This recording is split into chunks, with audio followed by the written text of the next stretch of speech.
The reward of the faithful. Moses, God's faithful servant, didn't make. They pressure him to the point where he said, if you take on, sometime, brethren, but when you know the right thing, I mean when you think you know it, because the right thing is written in the scripture. When you say right, let it be said, thus said the Lord. Nobody can argue with you. Not your opinion. Don't mix up opinion, but thus said the Lord.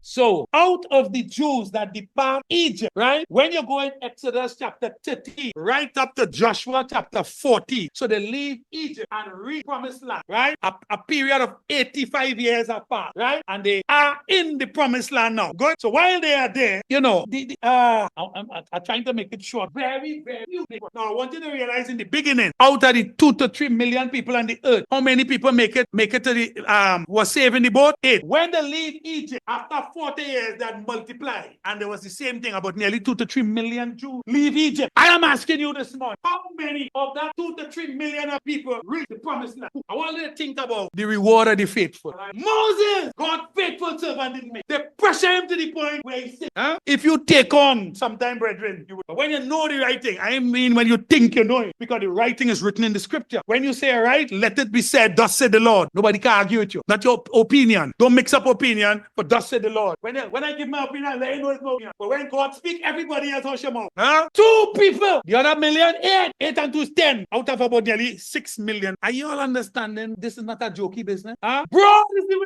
And many there be that go there and Jesus tell us. But straight, S-T-R-A-I-T.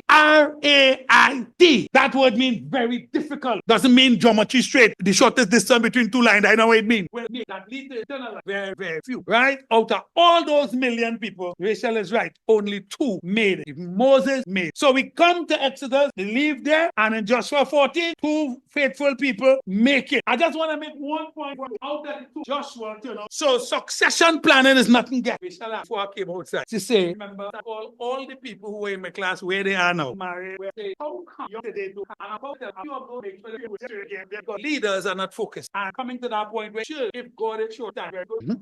So out of that there, you know, that mission, only 2 people make it. Joshua, you know what? Joshua was prepared by Moses to take over. So when Moses died, Joshua chapter 1, God called Joshua and said, my servant Moses is dead. You have to carry the people into the promised land. Well, I can imagine how he trembled. When I see the kind of pressure them people give Moses and make him sin and can't go into the promised land, you could imagine the wailing and national team.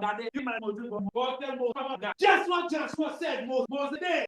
He was, I remember, it was plenty. He said, but today I don't wear glasses. Say, my eyes not there after all of that. No, my strength diminished. I am not like a young boy. I could do anything I want right now. I was strong. And God said, Moses, come up among you to die. And he said, but before you die, watch. That is the promised land. But you know, them pressure you. They stand up. And therefore, you will die here. Joshua will go. You could imagine the silence of Moses. They're not faithful to the Lord. Just live a laissez-faire life, having a good time. And it's heaven and hell we play. Not easy.